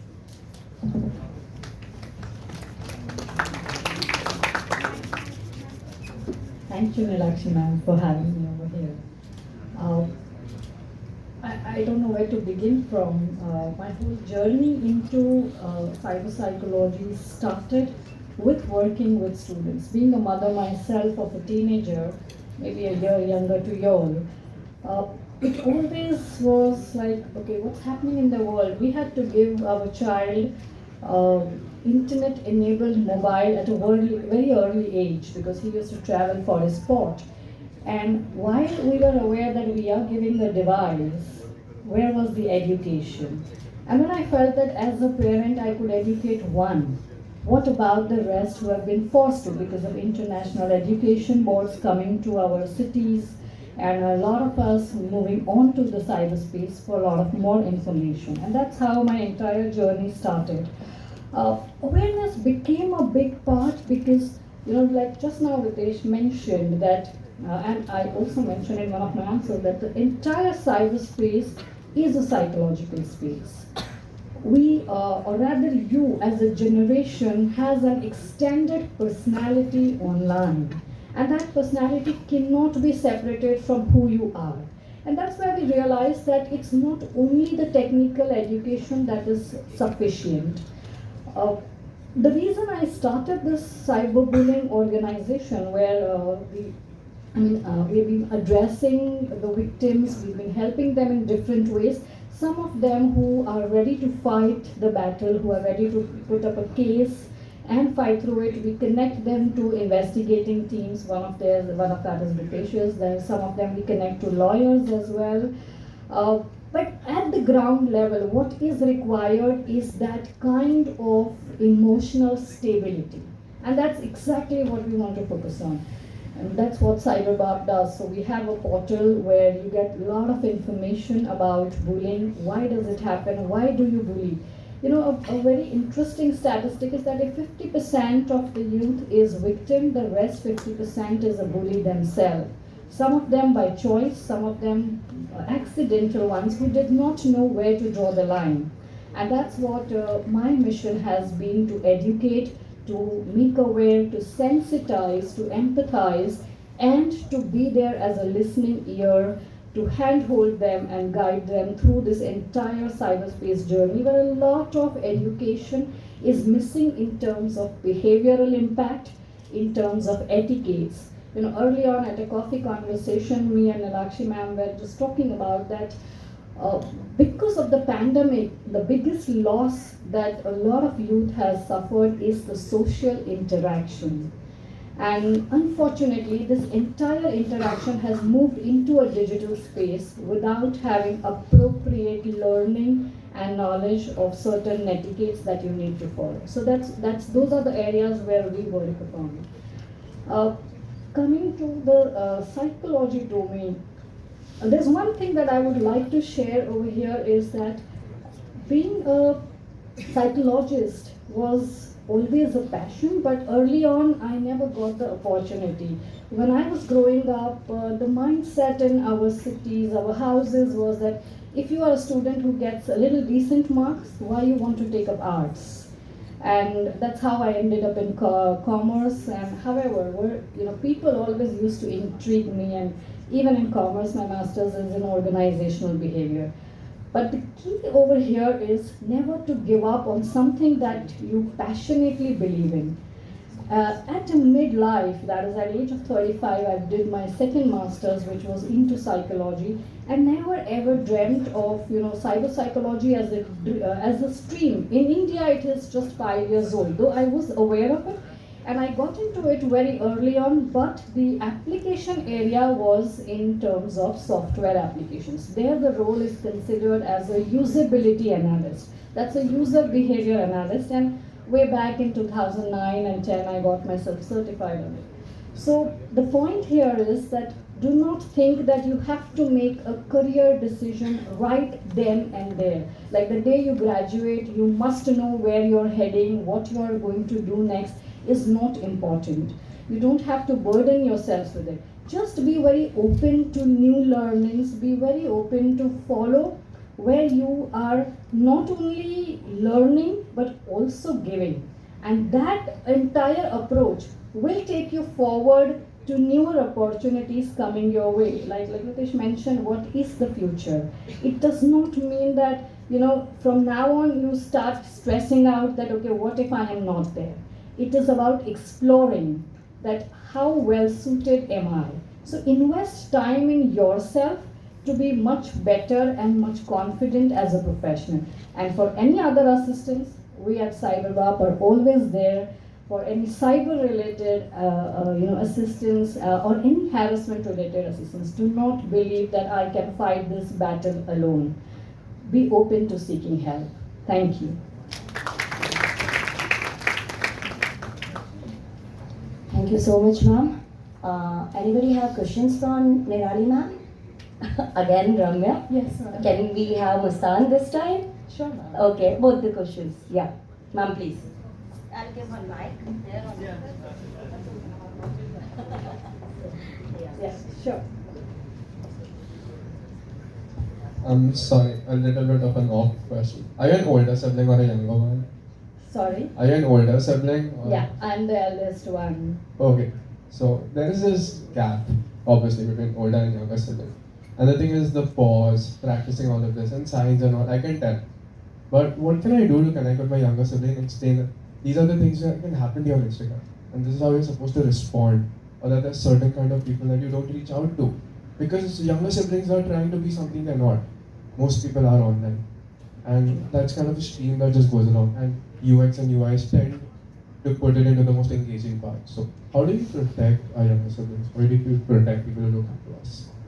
That's really a very, very good question.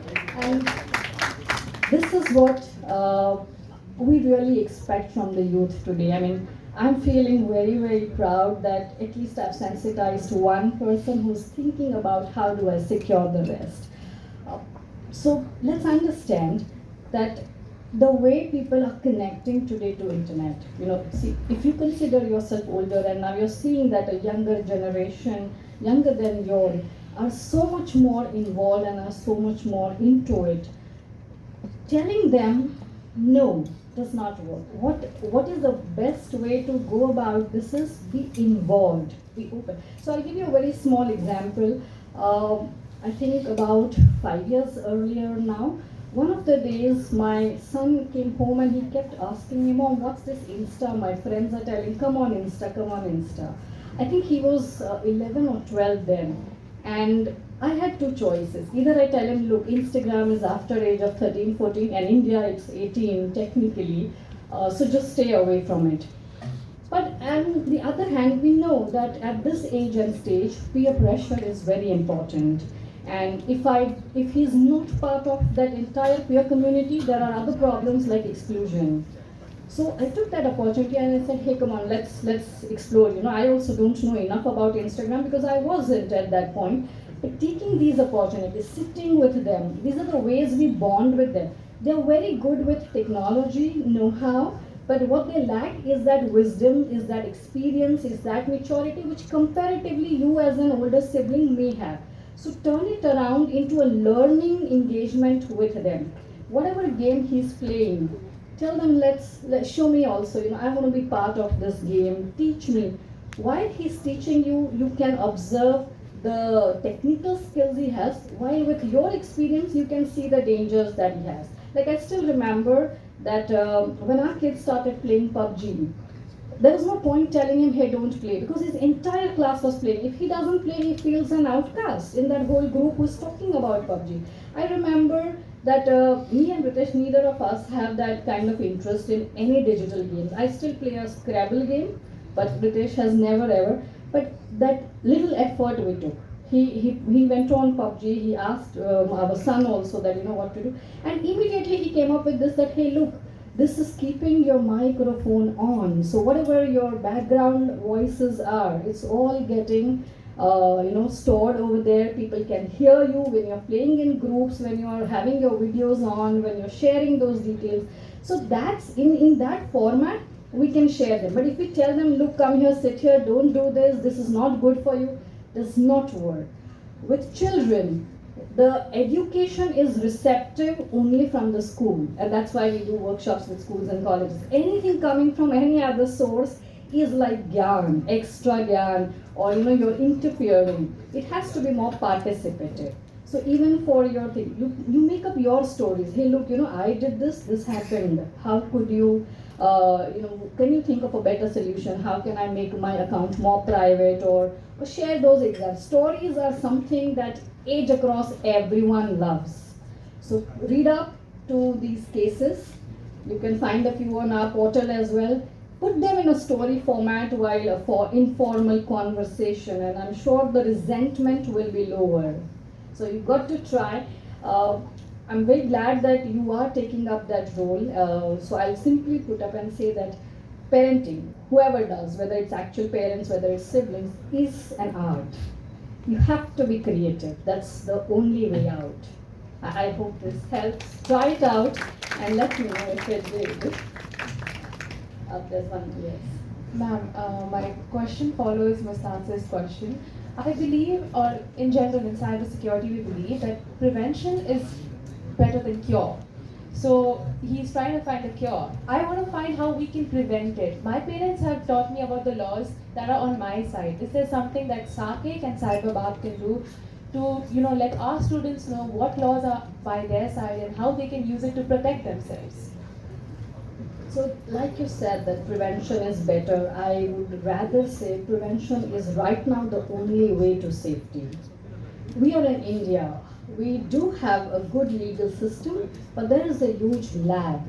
See, the reason a portal like mine, which is still a very, very new portal, is just 5-6 years old, and on a daily basis we get X number of complaints coming in. Just take a very simple example that, if someone has impersonated you, or if someone has maligned you online, are you immediately going to go running to the cops? Not really. Not everyone is doing that. So what they need is a space where they can talk to. So what we need to do is that put that kind of awareness. Yes, legally you should know that what laws are existing, but that's for the police and a legal person to tell you that ये इसको कौन से IPC के धारा लगाए या कौन सा IT Act section इसमें लगाए. That is when you are going to fight this. What you're looking then and there is, firstly, stop the spread. Secondly, let me feel sane. Let me feel confident and secure again to go online. And for these things, it's not necessarily that you have to know your legal rights, because even if you know, I'm not discouraging you to not file a case or something, but you have to be prepared that the system is a very long process. There's a huge backlog of X number of cases. Aapka number kab lagega, I don't know. In that, to fill that gap, education institutes like SAKEC have always been one of the first movers, and that's how we are also very happy to be associated. Come up with these kind of cells where you have it, and that's exactly your incident response entire policy about. That have a provision, create awareness programs for your friends, for your families, for you as students who are part of this committee, can start up an awareness campaign in your vicinity, empower others, educate them on use it.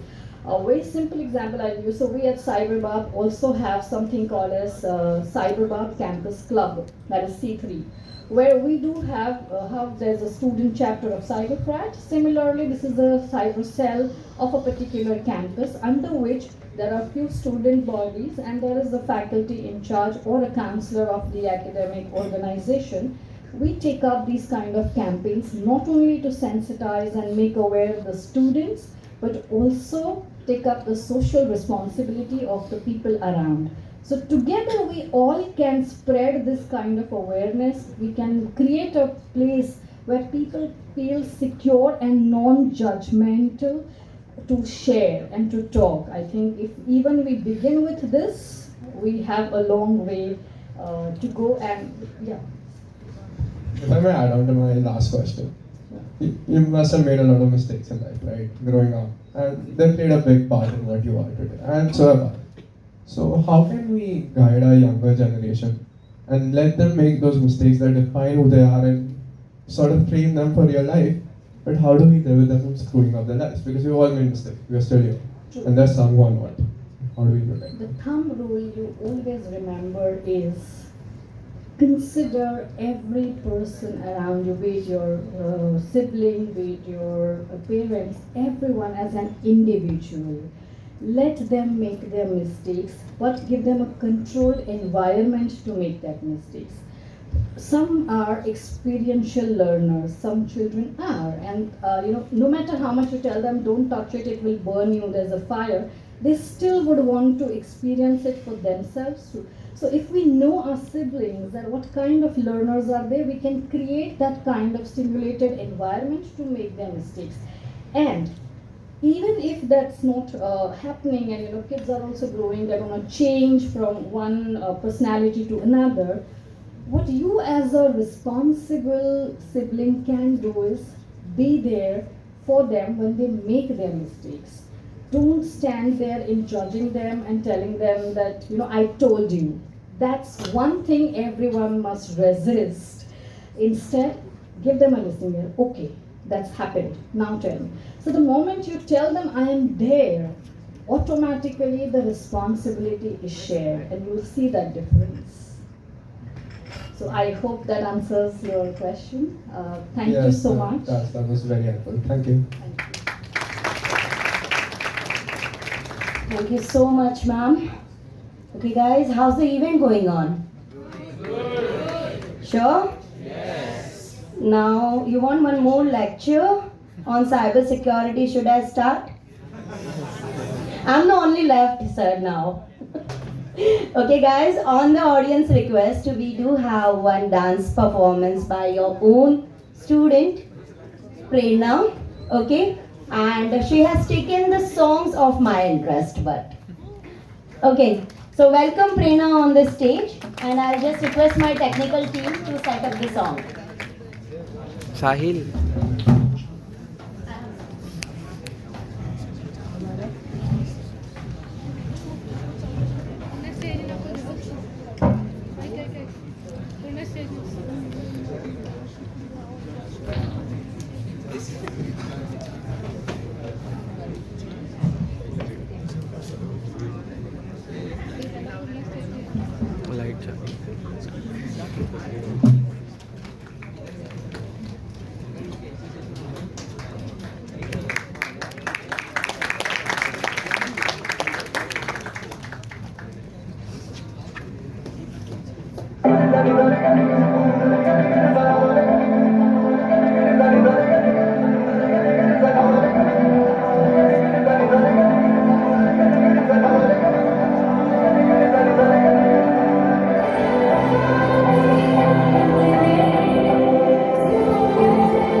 And yes, Cybersecurity Gupshup ki ab now chal padi hai, which will happen every year, and we'll have panelists like them It's a time for thank you everyone. So yes, that was a wonderful event and I would like to take this chance to thank all the people who made this event a huge success. First of all, my sincere thanks to God for making today's event a grand success. By His blessings and the grace, we were able to make this event successful. Thank you, Mahavir Education Trust Management Board for guidance and the support. I would request my panelist member to please come on dais. All panelist member, we have something for you.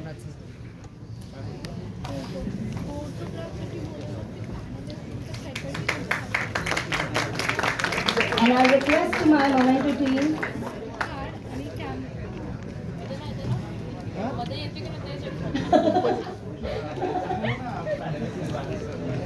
No, I'm sorry.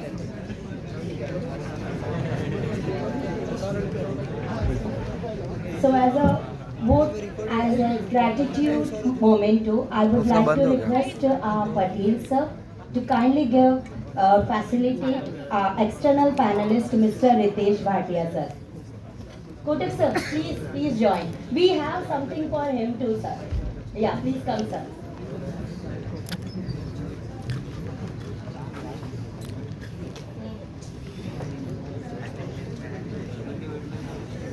So I request Kotak sir to facilitate Ritesh sir.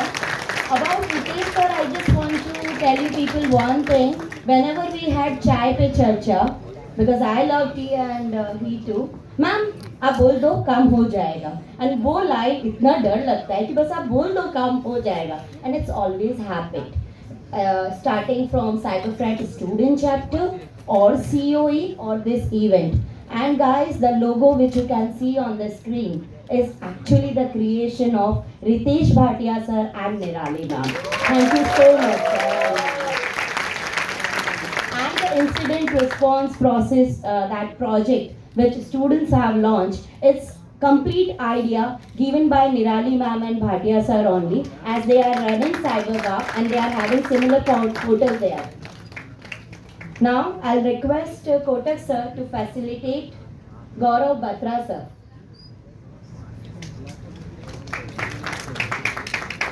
With whom we have established very first CyberFrat student chapter for cybersecurity students. Further, I'll request Kotak sir to please facilitate Nirali ma'am.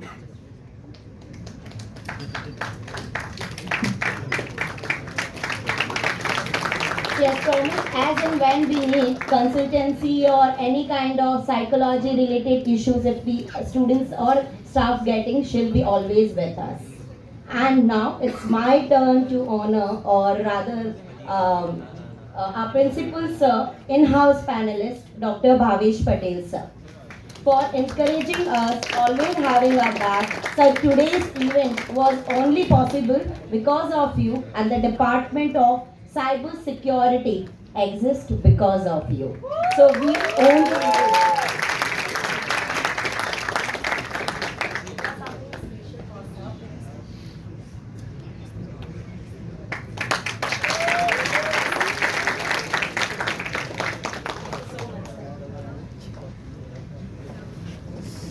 happy to have with us Dr. Vineet Kotak sir.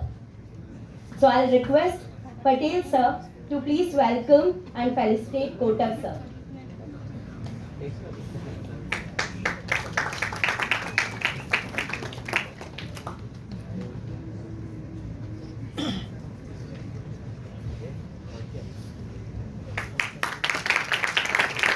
So I was observing sir was enjoying full 2 hours. And he was guiding the volunteers up to ye kar, up to ye kar. Thank you so much, sir. We have sent the invitation to all our department advisory board members, and we have with us Mr. Ojas Dedia, who is working in Ernst & Young company as cyber security expert. Please come and please join on stage.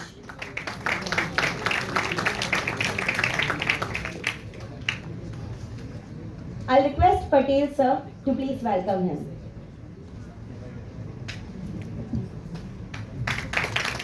And from the parent group, we have mother of Ramya. Please ma'am join. It's our honor and privilege that to represent parents group, we have one parent here. Thank you ma'am. Please come.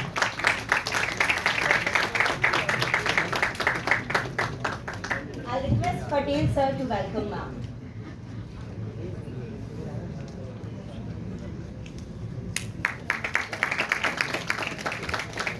Kotak sir, we are going to have group photograph here only. Now I would like to request all cybersecurity staff members to please join on stage. Hello. Last but not least, we would like to thank Nilakshi ma'am. Yeah, we would request Patel sir to felicitate ma'am, please.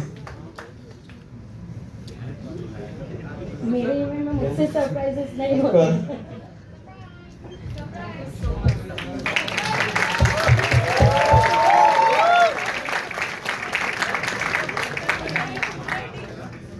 All cybersecurity staff members, please join on stage. And this event or this type of planning and cannot happen overnight. The wheels started moving about 15 days ago. It requires planning and each and every detail execution should happen properly. So I would like to thank all my budding rock stars of my student team who made this event grand success. I want my all volunteers to please come on stage and all cybersecurity staff members, please come on stage. Please. Yes, yes.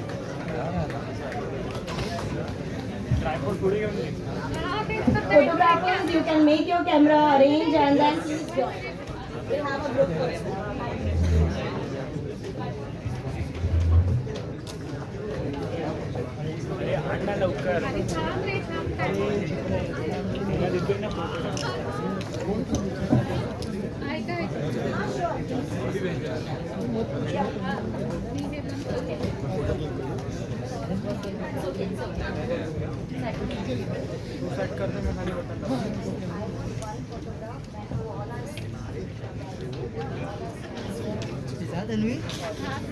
संकेत जा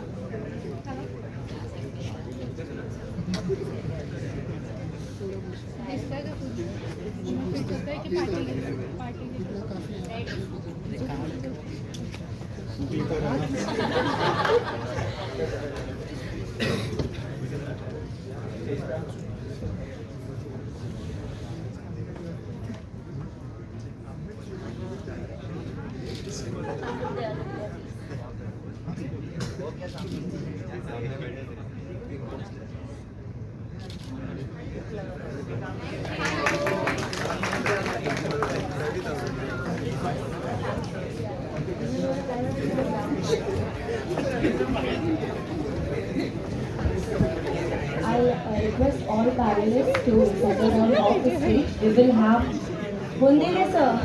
I'm sorry. Yeah, guys, we'll have one photograph with audience. So photographers will be on stage. Ma'am, sir, please.